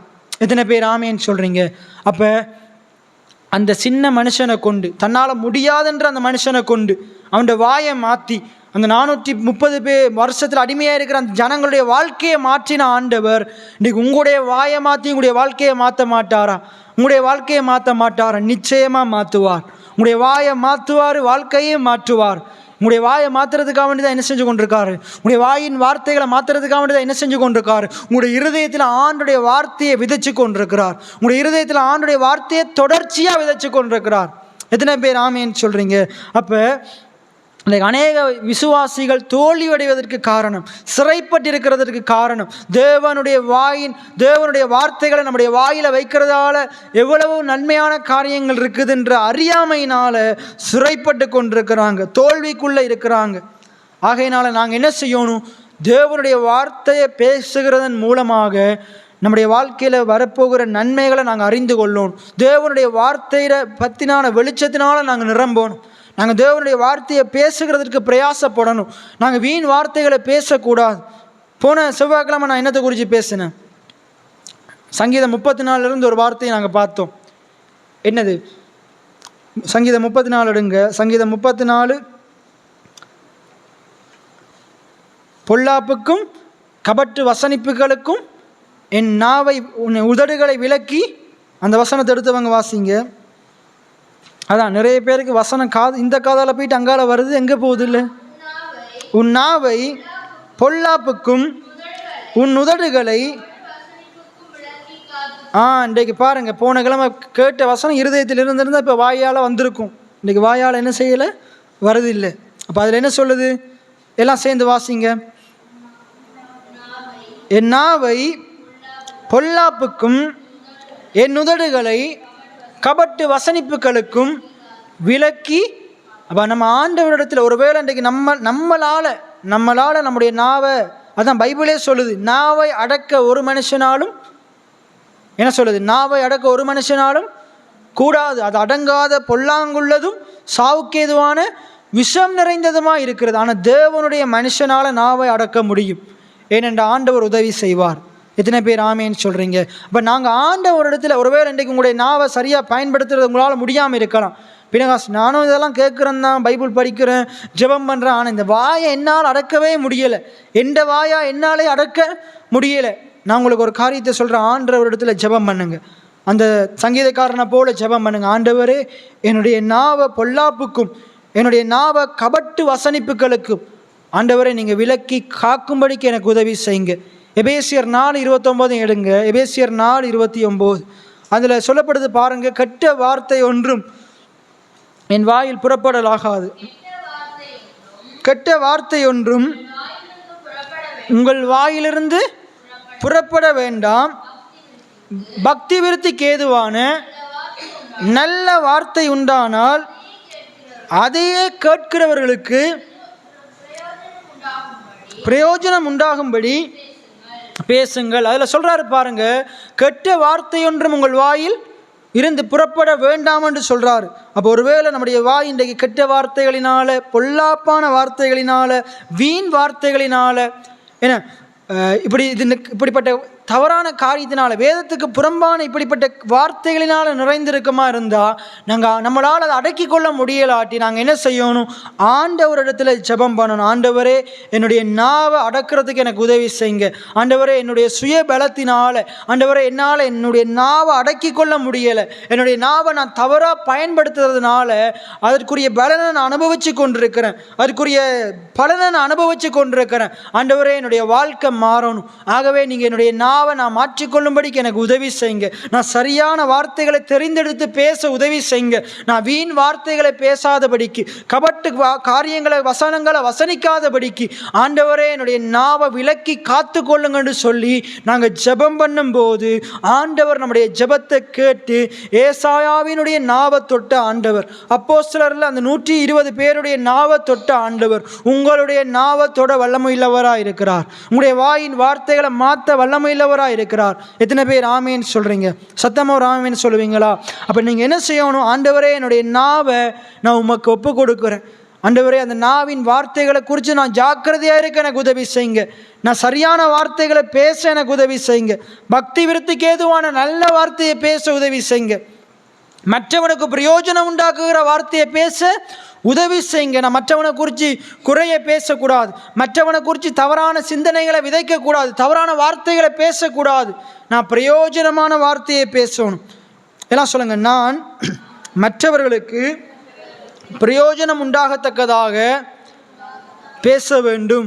எத்தனை பேர் ஆமேன்னு சொல்கிறீங்க? அப்போ நாங்கள் அதற்கு நாங்களுடைய நாவை நாங்கள் ஒப்பு கொடுக்கணும். நம்முடைய ஜெபத்தை நாங்கள் மாற்றிக்கொள்ளணும். இன்றைக்கு நிறைய பேர் இன்றைக்கு வாழ்க்கையில் தோல்வியை சந்திக்கிறதுக்கு காரணம் என்னென்றா, அநேக தேவனுடைய பிள்ளைகள் தேவனுடைய வார்த்தைக்கு விரோதமாக ஜெபிக்கிறாங்க. அநேக தேவனுடைய பிள்ளைகள் இந்த தேவனுடைய வார்த்தைக்கு விரோதமாக ஜெபிக்கிறாங்க. எப்படி ஜெபிக்கிறாங்க? தேவனுடைய வார்த்தைக்கு விரோதமாக ஜெபிக்கிறாங்க. ஒரு நாளும் நாங்கள் என்ன செய்யக்கூடாது? தேவனுடைய வார்த்தைக்கு விரோதமாக ஜெபிக்க கூடாது. உதாரணத்துக்கு நான் அடிக்கடி சொல்கிறது, நம்ம ஆண்டவரை ஏற்றுக்கொண்ட விசுவாசித்த பிள்ளைகள் இந்த பூமியில் நீடித்த நாட்கள் வாழணுமென்று ஆண்டுடைய சித்தமா, கெரிய செத்து பரலோகம் போகணுமென்றது ஆண்டுடைய சித்தமா? நீடித்த நாட்கள் வாழ வேண்டுமென்றது ஆண்டுடைய சித்தம். பரலோகம் போகிறது ஆண்டுடைய சித்தம் இல்லையா? அதுவும் ஆண்டுடைய சித்தம்தான். ஆனால் நம்மளா தற்கொலை செஞ்சோ அப்படி என்ன செஞ்சிடக்கூடாது. டக்குண்டு நம்மளா முயற்சி செஞ்சு ஆண்டுடைய சித்தத்தை நிறைவேற்றாமல், ஆண்டவர் இந்த பூமியில் நம்மளை வச்சதுக்கு ஒரு நோக்கம் இருக்குது. எத்தனை பேர் ஆமேன்னு சொல்கிறீங்க? அதை நிறைவேற்றாமல் சட்டி போட்டுன்னு நம்ம பரலோகத்துக்கு போகிறதுக்கு முயற்சி செஞ்சிட்ருக்க கூடாது. ஆண்டவர் என்ன செய்திருக்கிறாரு? நம்மளை எடுத்துக்கொள்கிறதுக்கு ஒரு காலத்தை வச்சிருக்கிறார். நம்மளை அழைத்து கொண்டு போகிறதுக்கு ஒரு குறித்த நேரத்தை வச்சிருக்கிறார்.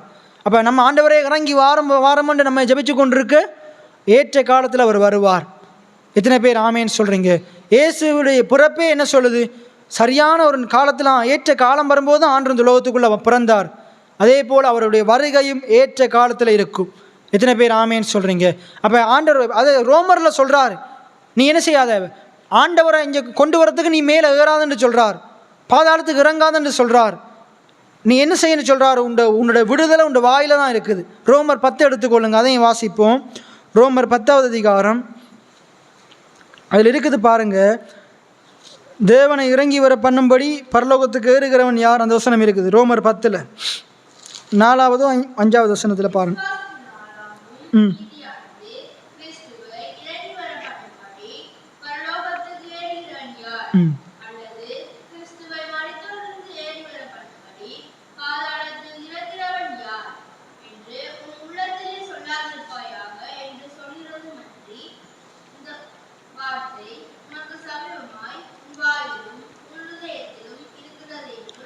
ரைட். இன்றைக்கு நம்முடைய விடுதலைக்காண்டி ஆண்டவரை நம்ம கூட்டிகிட்டு வர்றதுக்கு பரலோகத்துக்கு போக தேவையில்லை. ஆண்டவர் நமக்கு இந்த பூமியில் வெற்றி பெறத்துக்கு வார்த்தையை தந்திருக்கிறார். எத்தனை பேர் ஆமேன்னு சொல்கிறீங்க? இப்போ உங்களுக்கு ஒரு விடுதலை தேவை என்றால் எந்த ஒரு மனுஷனும் உங்களிடத்தில் வரணும்னு நீங்கள் பிரயாசப்பட தேவையில்லை. ஏனென்றா ஆண்டருடைய வார்த்தையே உங்களுக்கு இருக்குது. எத்தனை பேர் ஆமேன்னு சொல்கிறீங்களா? நிறைய விசுவாசிகள் நினைக்கிறாங்க, அந்த பாஸ்டர் வந்தாதான், அந்த தீர்க்கதரிசி வந்தாதான், அவர்கிட்ட போய் ஜெபம் பண்ணால் தான் விடுதலையை பெற்றுக்கொள்ள முடியும். அந்த மனுஷனுக்குள்ளே இருக்கிற அதே தேவனுடைய வார்த்தை தான் இன்றைக்கி உங்களிடத்துலையும் இருக்குது. எத்தனை பேர் ஆமேன்னு சொல்கிறீங்க? அந்த வார்த்தையை நீங்கள் பயன்படுத்தும் போது இருக்கிற இடத்துலேருந்து நீங்கள் விடுதலையை பெற்றுக்கொள்ள முடியும். உங்களுடைய விடுதலைக்காக வேண்டி எந்த நபரிடத்துலையும் போக தேவையில்ல, எந்த காரியத்தையும் பின்பற்ற தேவையில்லை. அப்போ இங்கே சொல்லுது பாருங்கள், அநேக ஜனங்கள், அநேக மக்கள் தேவனுடைய வார்த்தைக்கு முரணாக ஜபிக்கிறதால தான் என்ன செய்கிறாங்க, அந்த ஜபத்திற்குரிய பலனை பெற்றுக்கொள்ளாமல் இருக்கிறாங்க. இன்றைக்கு நம்ம என்ன செய்யணும்? தேவனுடைய வார்த்தையின்படி ஜெபம் பண்ண பழகணும். தாவீது ராஜா ஜெபம் என்றார், நான் சாகாமல் பிழைத்திருந்து கர்த்தருடைய செய்கைகளை விவரிப்பேன், நீடித்த நாட்களால் என் தேவன் என்னை திருப்தியாக்குவார். எத்தனை பேர் ஆமேன்னு சொல்கிறீங்க? ஆண்டவர் என்ன செய்வார்? என்னை முதிர் வயதிலேயும் ஆண்டவர் என்னை கனி தந்து பசுமையும் புஷ்டியுமாக வைத்திருப்பார்.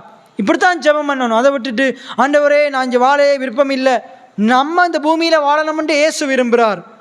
இயேசு ஜெபம் பண்ணுறாரு. நீங்கள் யோவான் 14 17 அதிகாரம் வரைக்கும் வாசித்து பார்த்தீங்கன்னா ஆண்டவர் ஜெபம் பண்ணுறார். இயேசு ஜெபம் பண்ணுறாரு பிதாவின் இடத்துல. எப்படி ஜெபம் பண்ணுறாரு? ஆண்டவரே நீங்கள் எனக்கு தந்த ஜனங்களுக்காக வேண்டி நான் ஜெபம் பண்ணுறேன். அவங்க இந்த உலகத்துக்குரியவங்க அல்ல, அவங்க பரலோகத்துக்குரியவர்கள். நீங்கள் எனக்கு தந்த ஜனங்களுக்காக வேண்டி நான் ஜெபம் பண்ணுறேன். அவர் எப்படி ஜெபம் பண்ணுறாரு? நீங்கள் அவர்களை எடுத்துக்கொள்ளும்படிக்கு நான் ஜெபம் பண்ணாமல் தீமையிலிருந்து காக்கும்படிக்கு நான் ஜெபம் பண்ணுறேன்னு சொல்கிறார். எத்தனை பேர் ஆமேன்னு சொல்கிறீங்க? அப்போ ஆண்டவர் விரும்புகிறார் நம்ம இந்த பூமியில் வாழணும், தீமையிலிருந்து விடுதலையாகி வாழணும், தீமைக்குள்ளேயே வாழக்கூடாது. கஷ்டத்திலிருந்து விடுதலையாகி வாழணும், கஷ்டத்துக்குள்ளேயே வாழக்கூடாது. சிறைப்பட்ட வாழ்க்கையிலிருந்து விடுதலையாகி வாழணும், சிறைப்பட்டு கொண்டே வாழக்கூடாது. அடிமைத்தனத்திலிருந்து விடுதலையாகி வாழணும், அடிமையாகவே வாழக்கூடாது. எத்தனை பேர் ஆமேன்னு சொல்கிறீங்க? நம்ம இந்த பூமியில் இருக்கிற சகல குறைவுகளிலிருந்து விடுதலையாகி வாழுவது ஆண்டுடைய சித்தமாக இருக்குது. நம்ம தரித்திரத்தில் வாழுகிறது தேவனுடைய சித்தம் அல்ல. தரித்திரத்திலிருந்து விடுதலையாகி வாழணும். நம்ம நோயில் பாதிக்கப்பட்டு வாழுவது ஆண்டுடைய சித்தம் அல்ல. நோயிலிருந்து விடுதலையாகி சுகபலத்தோடு ஆரோக்கியத்தோடு வாழணும். எத்தனை பேர் ஆமேன்னு சொல்கிறீங்க? அப்போ நாங்கள் என்ன செய்யணும்? தேவனுடைய வார்த்தையின்படி ஜெபம் பண்ணணும். அப்படின்டா இப்போ நம்ம சுகமாக வாழுவது தேவனுடைய விருப்பமா, வியாதியோடு வாழுவது தேவனுடைய விருப்பமா? சுகமாக வாழுவது தேவனுடைய விருப்பம். நாங்கள் இந்த பூமியில் எல்லாவற்றிலையும் வெற்றியாக வாழுவது தேவனுடைய விருப்பமா, தோல்வி அடைவது தேவனுடைய விருப்பமா? வெற்றியாக வாழ்வது தேவனுடைய விருப்பம். அப்போ அதற்குரிய வாக்குத்தத்தங்கள் எடுத்து ஜபிக்கணும். அதுக்குரிய வாக்குத்தத்தங்கள் எடுத்து நம்ம ஆக்கள் என்ன சொல்கிறது? ஆண்டவரே இதைத்தான் இந்த தலையில் எழுதி வச்சிருக்கிறீங்களா அப்படின்னு ஜெபம் பண்ணுறது. ஒருவேளை நீங்கள் தோல்விக்குள்ளே போனாலும் ஆண்டவர் நீ அந்த தோல்வியை ஜெயமாக மாற்றுவார். எத்தனை பேர் ஆமேன்னு சொல்கிறீங்க? அப்போ சொல்லணும், இன்று கண்ட எகிப்தியரை நான் காண்பதில்லை, இனி இந்த துன்பம் என்னுடைய வாழ்க்கையில் வரப்போகிறதே கிடையாது. அதான் இது எப்படி ஜெபம் பண்ணாமல், ஐயோ எல்லா கஷ்டமும் எல்லா துன்பமும் எனக்கு மட்டும்தான் வருது, நான் எங்கே போய் இதை சொல்லுவேன், யார்கிட்ட போய் சொல்லுவேன், ஆண்டவரே நமக்கு கண் இல்லையா மூக்கு இல்லையான்றலாம் ஜெபம் பண்ண கூடாது. ஆண்டவர் கண்கள் இருந்தும் காணாதிருக்கிறவர் அல்ல, காதுகள் இருந்தும் கேளாதிருக்கிறவர் அல்ல, வாயிருந்தும் வசனிக்காதிருக்கிறவர் அல்ல. அவர் பேசுகிற தெய்வமாக இருக்கிறார். எத்தனை பேர் ஆமேன்னு சொல்கிறீங்க? அவர் காண்கிற தெய்வமாக இருக்கிறார், கேட்கிற தெய்வமாக இருக்கிறார், பலனை கொடுக்கிறவராக இருக்கிறார். எத்தனை பேர் ஆமேன்னு சொல்கிறீங்க? அப்போ நாங்கள் என்ன செய்யணும்? நம்முடைய ஜெபத்தை நாங்கள் சரி செய்து கொள்ளணும். அந்த ஊழியக்காரர் எழுதி வச்சிருக்கிறார் எப்படின்னா, ஜெபமும் ஒரு வித எப்படி தன் ஜாதியின்படி அது என்ன செய்யுது பலனை பிறப்பிக்குதோ, ஒரு வித எப்படி தன் ஜாதியின்படி பலனை பிறப்பிக்குதோ, அதே போல் ஜெபமும் தன் ஜாதியின்படி அது பதிலை கொண்டு வரும். எத்தனை பேர் ஆமேன்னு சொல்கிறீங்க? ஒரு தக்காளிக்கு நீங்கள் ஒரு மிளகாய்க்குரிய விதையை விதைச்சிங்கன்னா அது மிளகா செடி தான் வரும். அதே போல் நீங்கள் ஒரு என்னென்ன பயிர்கள் இருக்குதோ கன்றுகள் இருக்குதோ அதற்குரிய விதையை விதைச்சிங்கன்னா அதற்குரிய பலன் தான் வரும். வேறு என்ன, நீங்கள் தக்காளிக்குரிய விதையை விதைச்சா வெங்காயம் வராது. நீங்கள் கரட்டுக்குரிய விதையை விதைச்சிங்கன்னா வெள்ளைப்பூடு வராது, வேறு காரியம் வராது. நீங்கள் என்னத்தை விதையாக விதைக்கிறீங்களோ அதுதான் என்ன செய்யும், முளைச்சி பலனாக வரும். அதே போல் ஜெபமும் அப்படித்தான். நீங்கள் என்னத்தை சொல்லி ஜெபம் பண்ணுறீங்களோ அதற்குரிய பலன் தான் உங்களுடைய வாழ்க்கையில் வரும். வியாதியின் மத்தியில் கர்த்தரின் பரிகாரியாகிய கர்த்தராக இருக்கிறார், அவர் எனக்கு சுகம் தருகிறவராக இருக்கிறார். எத்தனை பேர் ஆமேன்னு சொல்கிறீங்க? அந்த வாக்குத்தத்தங்களை எடுத்து நீங்கள் ஜெபம் பண்ணுவீங்களா இருந்தால் நிச்சயமாக சுகத்தை பெற்றுக்கொள்வீங்க. எத்தனை பேர் ஆமேன்னு சொல்கிறீங்க? நீங்கள் அதுக்கு மாறாக, ஆண்டவரே எனக்கு இந்த கை என்னுடைய இந்த கையில் பெரிய காயமாக இருக்குது, வலிக்குது, ஒரே இடுப்பு குத்துது, அங்கே குத்துது, இப்படி சொல்லி ஜெபம் பண்ணுவீங்களா இருந்தால் அது குத்தி கொண்டே தான் இருக்கும். நீங்கள் என்ன செய்யணும்? நீங்கள் எந்த சரீரத்தில் எந்த பகுதியில் வியாதி இருக்குதோ அதன் மேலே கையை வைத்து, நான் இப்படிப்பட்ட பலவீனத்தில் இருக்கிறது ஆண்டுடைய சித்தம் அல்ல, இந்த வியாதிக்காக ஆண்டவர் 2025 ஆண்டுகளுக்கு முன்பாக கல்வாரி சிலுவையில் இந்த வியாதி ஆண்டவர் சுமந்து கொண்டார். அந்த சிலுவையில் ஆண்டவர் எனக்காக சம்பாதித்த சுகத்தை நான் பெற்றுக்கொள்கிறேன்னு சொல்லி விசுவாசித்து ஜெபம் பண்ணி பாருங்கள். உங்களுடைய சரீரத்தில் நீங்கள் உணர்வடைவீங்க, அந்த சுகத்தை உணர்ந்து கொள்ளுவீங்க. எத்தனை பேர் ஆமேன்னு சொல்கிறீங்க? அப்போ ஆண்டவர் சொல்கிறாரு, மத்தேயு 11:24 எடுத்து வாசிங்க. கடைசியாக மத்தேயு 11:24. மத்தேயு 11:24.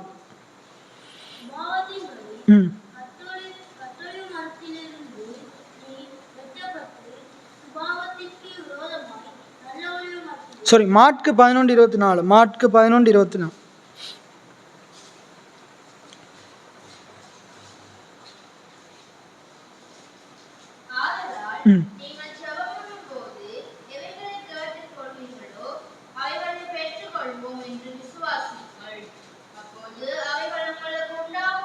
ரைட். ஜெபமே என்னது?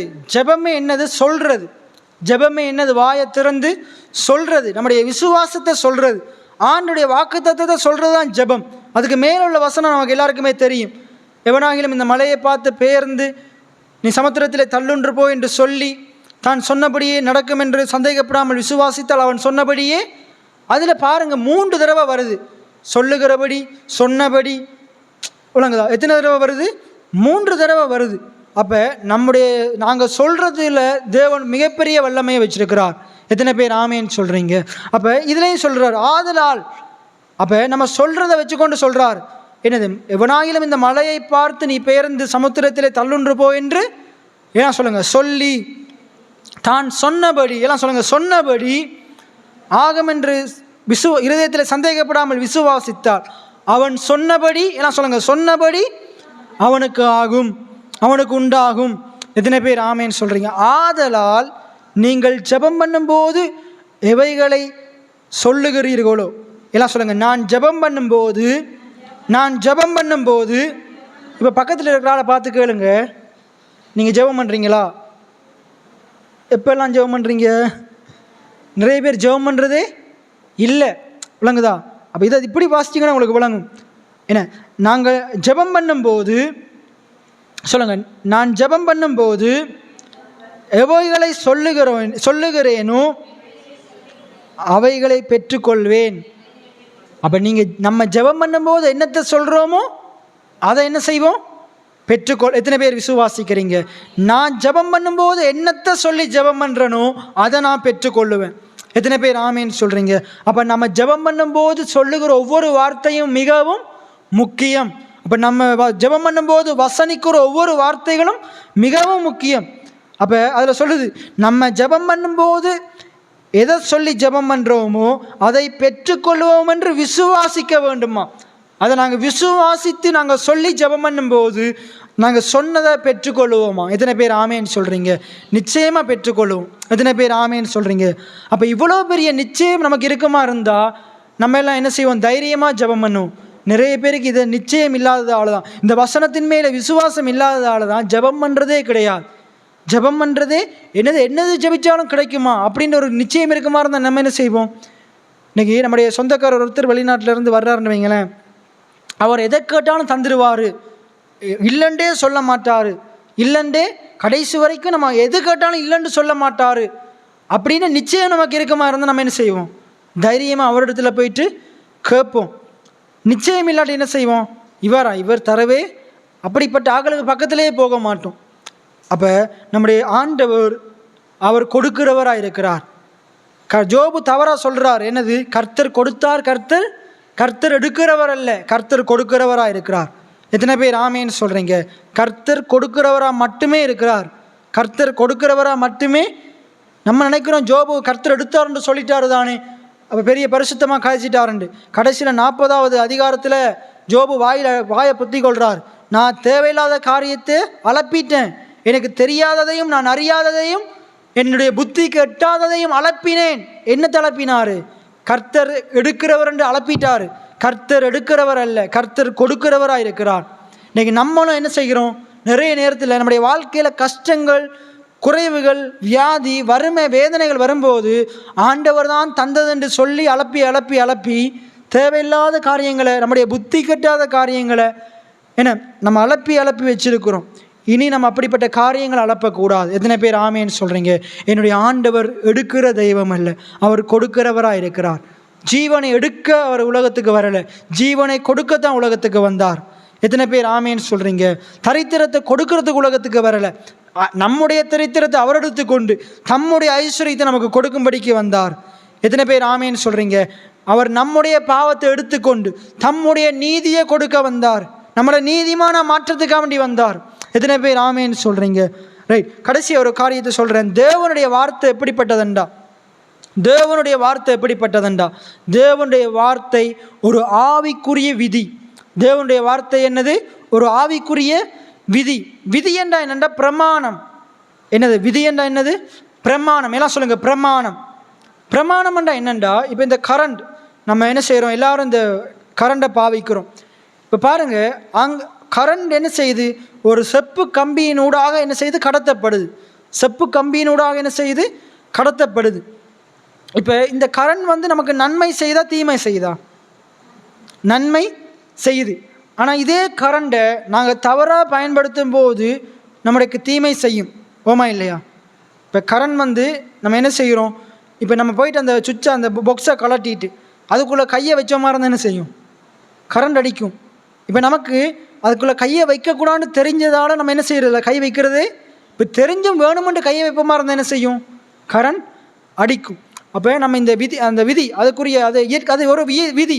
கரண்ட் எப்படி பயன்படுத்தணும், அதுக்காக தான் பெரிய பெரிய அந்த டிரான்ஸ்போர்ட்லாம் கொண்டு என்ன செய்வாங்க, டிரான்ஸ்ஃபார்மர்ஸ்லாம் சொல்லுவாங்க, அதில் அபாயம் என்று போட்டிருப்பாங்க, கிட்ட வராதிங்கன்ட்டு போட்டிருப்பாங்க.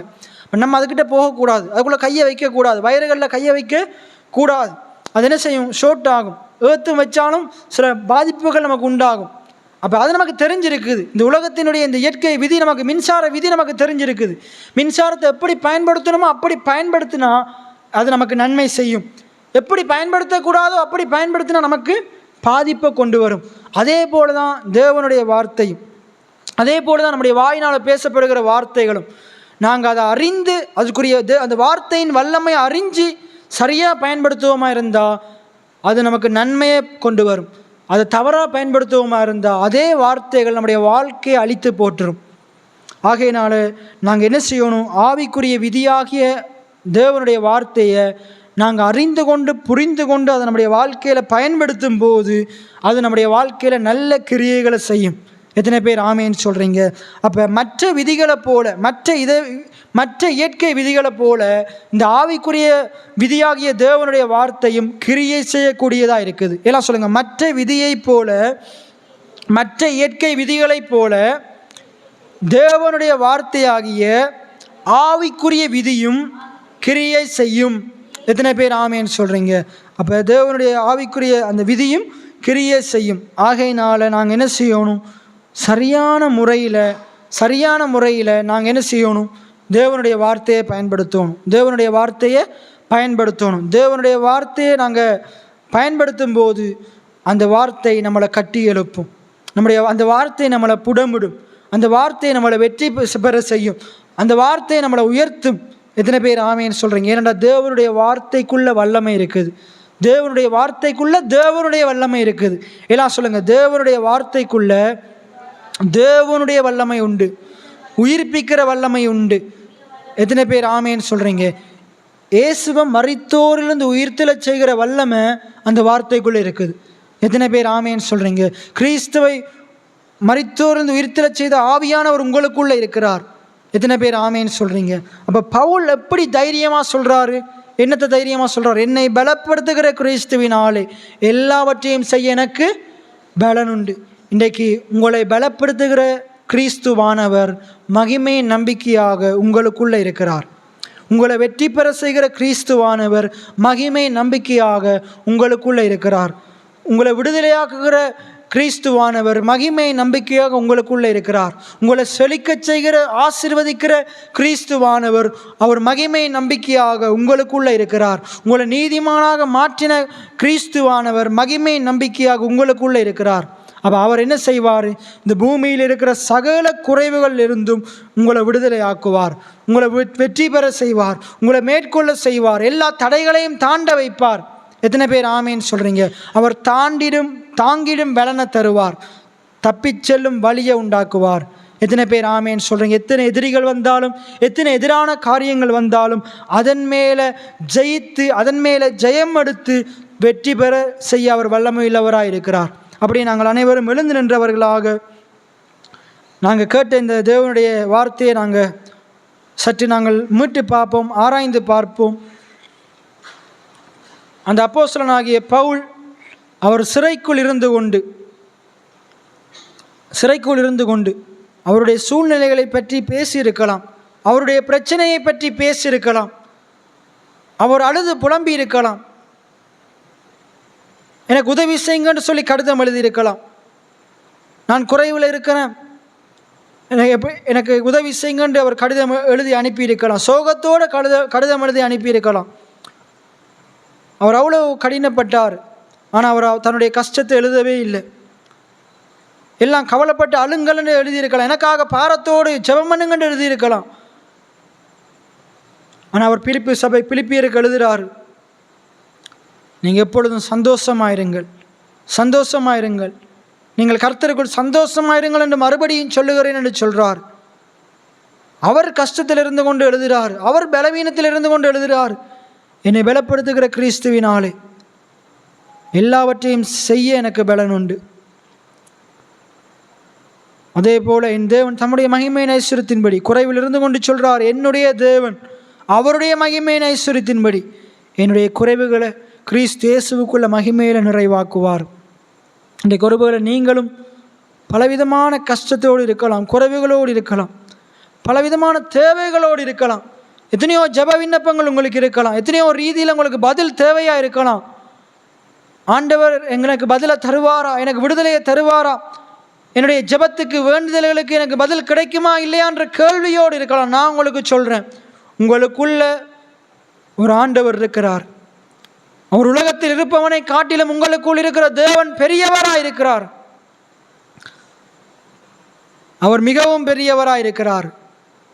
அவர் காதிருந்தும் கேளாமல் இருப்பவனை போல் இருப்பவர் அல்ல, கண்களிருந்தும் பாராமல் இருப்பவர் அல்ல. அவர் காண்கிற தேவனாய் இருக்கிறார். ஆகாரை கண்ட ஆண்டவர் உங்களையும் காண்கிறவராய் இருக்கிறார். பூமி எங்கும் அவருடைய கண்கள் சுற்றி உலாவிக் கொண்டிருக்கிறது. ஆண்டவர் நல்லோர் மேலும் தீயோர் மேலும் மலையை வருஷிக்க பண்ணுகிறவராய் இருக்கிறார். ஆண்டவர் உங்களுக்கு அற்புதத்தை செய்ய ஆயத்தமாக இருக்கிறார். கண்கள் இருந்தும் காணாதிருக்கிறவர் அல்ல, அவர் உங்களை காண்கிறார். உங்களுடைய பிரச்சனைகளை அவர் பார்க்கிறார், உங்களுடைய தேவைகளை அவர் பார்க்கிறார். அவர் உங்களை விசாரிக்கிறவராய் இருக்கிறார். ஆண்டுடைய வார்த்தையை சொல்லுகிறது, அவர் உங்களை விசாரிக்கிறவராய் இருக்கிறபடினால் உங்கள் கவலைகள், பாரங்கள், கஷ்டங்களை எல்லாம் அவர் மேல் வைத்து விடுங்கள். அவர் எல்லா புத்திக்கு மேலான தேவ சமாதானத்தை தருகிறவராய் இருக்கிறார். நம்முடைய ஆண்டவர் கேளாமல் இருக்கிறவர் அல்ல, அவர் கேட்கிற தெய்வமாக இருக்கிறார். நீ என்னை நோக்கி கூப்பிடு, நீ அறியாததும் உனக்கு எட்டாததுமான பெரிய காரியங்களை அறிவிப்பேன் என்று வாக்கு பண்ணி இருக்கிறார். அவர் எப்படி கேளாமல் இருப்பார்? கஷ்டத்தில் இருக்கிறீங்களா? ஆண்டவரை நோக்கி கூப்பிடுங்கள். நீங்கள் ஒன்றுக்கும் கவலைப்படாமல் எல்லாவற்றை குறித்தும் ஜெபத்தினாலும் வேண்டுதலினாலும் தேவனுக்கு தெரியப்படுத்துங்கள் என்று ஆண்டவர் சொல்லுகிறார். அவர் கேட்கிற தெய்வமாக இருக்கிறார். நீங்கள் அவருக்கு தெரியப்படுத்துங்கள். நெருக்கத்திலிருந்து கர்த்தரை நோக்கி கூப்பிட்டேன் என்று தாவீது ராஜா சொல்லுகிறார். ஆண்டவர் எனக்கு பதில் கொடுத்தார் என்றும் சொல்லுகிறார். தாவீதுக்கு பதிலை கொடுத்திருப்பாரா இருந்தால் உங்களுக்கும் அவர் பதிலை கொடுக்க வல்லமையில்லவராக இருக்கிறார். ஆகையினால உங்களுடைய இருதயத்தில் நீங்கள் ஆராய்ந்து பாருங்கள். உங்களுடைய இருதயம் தேவனுடைய வார்த்தையை கற்பம் தரித்து இருக்கிறதா? தேவனுடைய வார்த்தை உங்களுடைய இருதயத்திலே கருவாகிறதா? நாவினாலே உருவாகிறதா? வாயினாலே பேசப்படுகிறதா? நீங்கள் இந்த 3 காரியத்தை இன்றைக்கு அறிக்கை செய்ய போகிறீங்க. ஆண்டவரே, இனி நான் கேட்க போகிற ஒவ்வொரு வார்த்தைகளும் என்னுடைய இருதயத்திலே வந்து கருவாவதற்கு என்னுடைய நல்ல நிலமாகிய என்னுடைய இருதயத்தை ஒப்புக் கொடுக்கிறேன். அந்த விதையாகிய வார்த்தை என்னுடைய இருதயத்தில் விதைக்கப்படுவதாக அந்த கற்பப்பை போன்ற என்னுடைய இருதயத்திலே அது உருவாவதாக அதை நான் ஒப்புக் கொடுக்கிறேன்.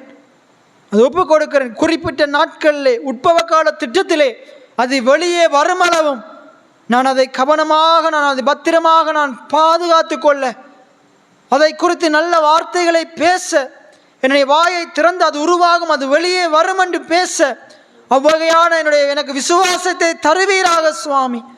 எனக்குள்ள விதைக்கப்பட்ட வார்த்தைகளை காத்து கொள்ள எனக்கு உதவி செய்வீராக. உதவி செய்வீராக. அந்த வார்த்தைகளை தினந்தோறும் வசனிக்க எனக்கு உதவி செய்வீராக. வீண் வார்த்தைகளை அல்ல, பொல்லாத வார்த்தைகளை அல்ல, கபட்டு வசனிப்புகளை அல்ல, எனக்குள் விதைக்கப்பட்ட இந்த தேவனுடைய வார்த்தைகளை நான் தொடர்ந்து வெளிவரும் வரைக்கும் வசனிக்க எனக்கு உதவி செய்வீராக. எனக்கு உதவி செய்வீராக. எனக்கு உதவி செய்வீராக ஆண்டவரே. உம்முடைய வார்த்தைகளை நான் கவனமாய் காத்துக்கொள்ள உதவி செய்யுங்க. என்னுடைய இருதயத்திலே காத்துக்கொள்ள உதவி செய்யுங்க. வசனம் எனக்கு உணவாகும், உடலுக்கெல்லாம் மருந்தாகும். வசனம் எனக்கு உணவாகும், உடலுக்கெல்லாம் மருந்தாகும். இரவும் பகலுமையா உந்தன் வசனம் தியானிக்கிறேன் ராஜா. இரவும் பகலுமையா உந்தன் வசனம் தியானிக்கணும். என்னுயிரான உயிரான உயிரான இயேசு, என்னுயிரான உயிரான உயிரான இயேசு, என்னுயிரான இயேசு, என்னுயிரோடு கலந்து என்னுயிரே நான் உம்மை துதிப்பேன். என்னுயிரே நான் உம்மை துதிப்பேன். நல்ல ஆண்டவரே, அருமையான இந்த மாலை வேளைக்காய் நன்றி செலுத்துகிறேன். உம்முடைய பிள்ளைகளாகிய நாங்கள் சிறிது நேரம் பாட, துதிக்க, விண்ணப்பங்களை ஏறெடுக்க, உம்முடைய வார்த்தைகளை கேட்க தந்த மாபெரும் சலாக்கியத்துக்காய் நன்றி செலுத்துகிறேன்.